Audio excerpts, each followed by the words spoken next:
Forget gurus. Forget anyone claiming to be an online business expert without going through the challenges of entrepreneurship themselves. The Real Money, Real Business podcast is here to prove the best insights in online business comes from your fellow online business builders. We dig into stories of entrepreneurs selling their business on the Empire Flippers marketplace so that you can learn how they made their business profitable, how they overcame obstacles, and what lessons they learned in their online journey. If you want to take your business and your knowledge to the next level, you've come to the right podcast. Let's get started.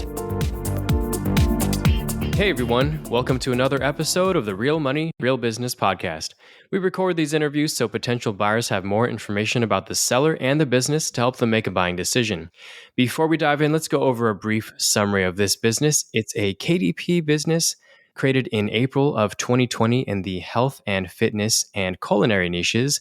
The average monthly revenue for the business is $29,894 and makes an average of $19,706 per month in net profit. The assets included in the sale are a domain including all site content and files, an Amazon KDP account with 61 books, contractor relationships, Facebook account, 2 email lists, one with 1,800 and one with over 200 subscribers, licenses for keyword research tool, 10 additional unpublished book manuscripts, and just as a disclaimer, please note that KDP, ACX, Ingram Spark, and Draft to Digital payments are delayed for 30 to 90 days, so there will be residual revenue due to the seller, and this will be reconciled during the migration process. So for everyone listening, you can visit empireflippers.com/marketplace and search for listing 64635 to learn more about the business, or you can unlock this listing to start your due diligence if you're interested in purchasing this asset. So that's a brief overview of the business for sale. Let's hear from the seller with me today. So welcome to the show, Nico. How are you doing today? Great. Thanks for having me. Absolutely. Well, I'm looking forward to learning more about you and your business. So to start us off with the first question, can you tell us a little bit about your background in building and running online businesses? Yeah, sure. To be honest, this is my first business. I used to work in 9 to 5 since I was 18, and I knew that I could do more. I always wanted to do something more in my life. So I started to look around because I was curious about all the online businesses thing, but I couldn't find something that was very appealing to me. Like selling physical products was not my thing. When I heard about Amazon KDP selling books on Amazon, I really loved the idea. So I went straight into it in Q1 2020. And all the pandemic thing, people that have physical stores or products that needed fulfillment from China, for example, started having problem. And this thing convinced me even more that Amazon KDP was the way to go, because you actually either sell a digital product, just like an ebook or an audiobook, or you can sell physical product like books, but they are not fulfilled by China or from far away, because Amazon print the books pretty close to the customer's home. Yeah, that was the question that I was going to ask you is how did you decide on KDP and ACX? And really, as opposed to maybe a website even, it sounds like you were deciding between either e-commerce or a physical product business or digital. Maybe one of the questions is why did you decide to do ebooks instead of like a website? Was just website just not interesting to you? You mean why I choose Amazon instead than a website? Yep. Well, just because both of them do not require physical products. Like those are the two digital type of businesses. Was there a reason why you decided to sell ebooks instead of do a website? Yeah, definitely. And also, Amazon is Amazon. It's so much easier to work on Amazon because as a beginner in this online business thing, I didn't know how to do marketing. And the beautiful thing about this business is that Amazon does the marketing for you. So that was the thing that really pushed me to start this business instead of an e-commerce, for example. Got it. But still being able to use Amazon's marketing power. Got it. Okay, great. So it's been less than 3 years that you've built this business. So why are you deciding to sell the business now instead of keeping it and growing it? It's been a few months that I started to think about other things that I would like to do, because now I have more expertise in terms of marketing and in terms of all the things related to business. At this point, I would really like to move towards something more like a physical product also. But in order to do that, this will need my full attention and also some big budget. Since I think that attention is our most valuable asset, I cannot split my attention between this business and another one. That's why I'd like to sell the business. To be honest, there is so much more opportunity within this business that it will also be okay not to sell it and keep growing it. Got it. So that's interesting. So now that you have this experience in marketing and I just have a little bit more comfort selling online, now thinking about going into the physical product space. Is that right? Yeah. Okay, cool. Well, you've certainly seen a lot of success in a short period of time with this business. So, what did you learn from building this business that worked, or what do you think contributed to the success that you've experienced? Well, my first few months, I've struggled a lot to get some nice results. It wasn't until I understood that I really needed to be laser focused. As I was talking earlier, like attention is our most valuable asset. In KDP, is the same thing. You want to be as laser focused on one thing without splitting the focus on a lot of things. So what I mean is, it's much better to only focus on one niche, like try to be the best instead that focus on like five different niches, five different markets with 30 different customer types, personas, and stuff like that. And if you understand this thing, you could see a lot of success in very little time.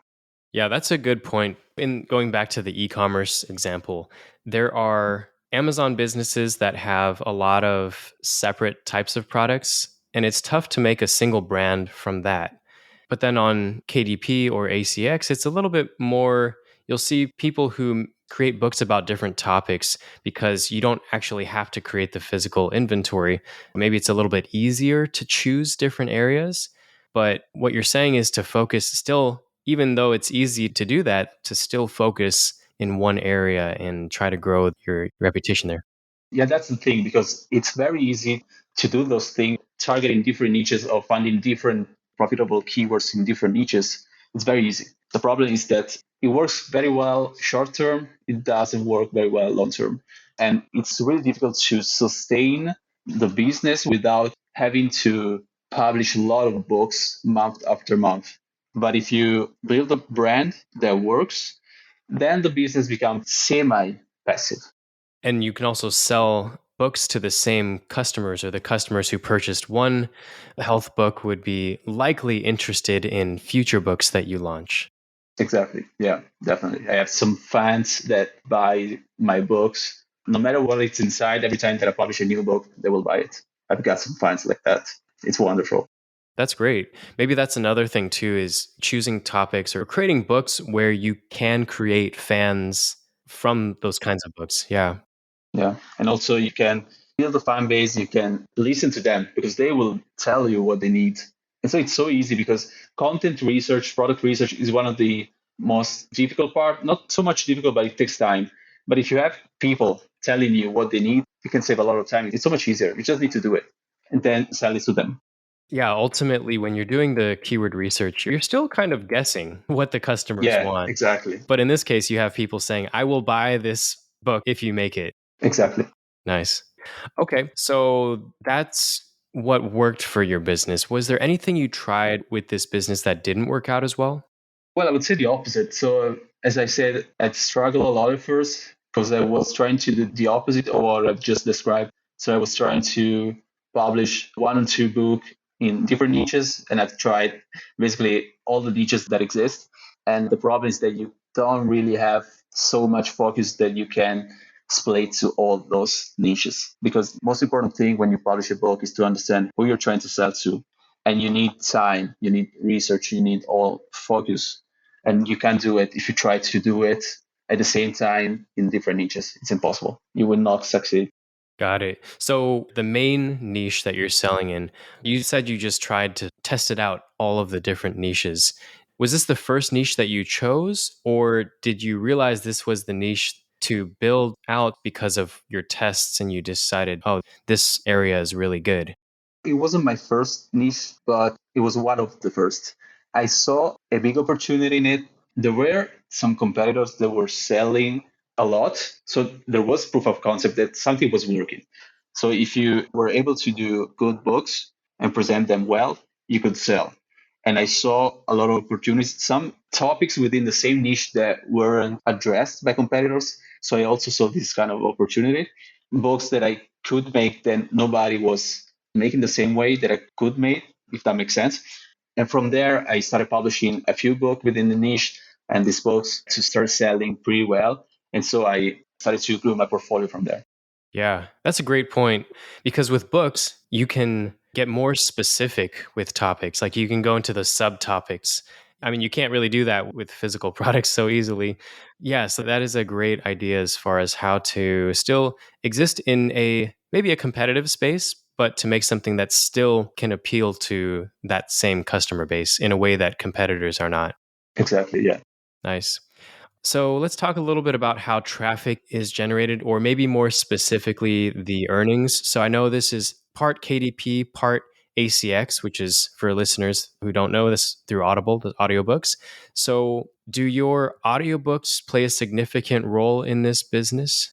Audiobooks make about 15%. The vast majority come from KDP, from physical books, especially. And in terms of traffic, most of the traffic is organic, both KDP and ACX, because on Audible, there's no such things as ads. So all the traffic is organic. On Amazon, I ran PPC ads, but I would say that vast majority of the traffic is organic because my pen name is very established within the niche. So every time a customer types some search terms related to niche, my books pop up organically. Got it. And the ACX, the audiobooks are mostly repurposed books from your KDP books? Yeah, exactly. Got it. Okay, great. So at this point, it sounds like you're more in the maintenance mode for this business, not so much in the growth phase. So at this phase in the business, can you describe the amount and the type of work that you do to maintain the business? At this point, yeah, as you said, I'm more on a maintenance phase. I would say I manage PPC ads myself because I think that I'm pretty good at it. That's a work that takes, I do once every 10 days or once every 14 days, depending on the market, on what's going on the market, how much demand there is. I check, of course, the metrics of the PPC. I don't want to get into technical stuff, but if I see that some metrics is off, I might be manage it sooner or later. And apart from that, books are selling on themselves. And apart from that, I do some keyword research once a week for about 1 hour. And then the rest of the time is just spent checking out how the books are doing. So I check the BSR, all my major books. I check the reviews. So if somebody left a review, either positive or negative, I want to know why they left a review, what they found to be valuable enough for them to leave a positive reviews, or if there's something that they didn't like within the book that I can address and I can modify within 1 or 2 days and republish and change something within the interior of the book to make it perfect so that nobody else in the future will leave the same kind of bad reviews. That's basically the work that I've been doing for the past few months. Nice. And that is a very nice thing to be able to do with KDP business where you can adjust the books. Yeah, Whereas if it's a product, you have to either throw away all of that product or exactly. just make sure that it's changed in the next iteration. And it takes a lot of time. It takes months. Yep, that's right. Okay, let's talk about opportunities next. So if you were to keep the business, what are some ways that you would try to grow it? In terms of on Amazon, I would like to publish more books. There are some topics that I still need to address pretty well that I know there is demand for them. But the vast majority of the opportunity, I think, comes outside of Amazon for this business because I've done my research and there are some people that are monetizing within the same exact niche that I'm into outside of Amazon. So I know what they're doing. I know how to do it. So with the name that I've built around this brand in the niche, it will be pretty easy to grow outside of Amazon and start a Shopify website to sell on my own without Amazon. And the main goal is to always try to separate the income from Amazon. So to not let 100% of the income come from Amazon so that you can mitigate, the risk that comes from selling on Amazon. Sure. And that's not an easy thing to do for a lot of KDP businesses because usually the KDP businesses, they come with maybe like 10 to 20 different pen names that have one or two books. So they don't really have an established brand where they do have that opportunity to go to a Shopify store. So that's really great to hear because that is one of the main risks. And we'll get into that in just a moment. But that is one of the main risks of selling anything on Amazon, right? Where you Yeah. are completely reliant. I mean, of course, anybody selling on Amazon is aware of that and knows how to just make sure they're complying with the terms of service. But that's great that you do have an opportunity to mitigate that risk, as you said. Yeah, I think it's really important because, risk is a huge factor in business. And even though the revenue that comes from Amazon is pretty big at this point, you always have to try to mitigate risk. I know the two email lists that you have, they're not enormous email lists, but the fact that you do have them and the fact that you said you have fans for some of these around this pen name means that you have an opportunity then to market your book off of Amazon as well. That's the email list is one that you own. You can send people to the website if that's an area you did want to expand to. Yeah, but also keep in mind that I just started to build the email list a few months ago. So even though they're not huge, it's not that I've been building them for years.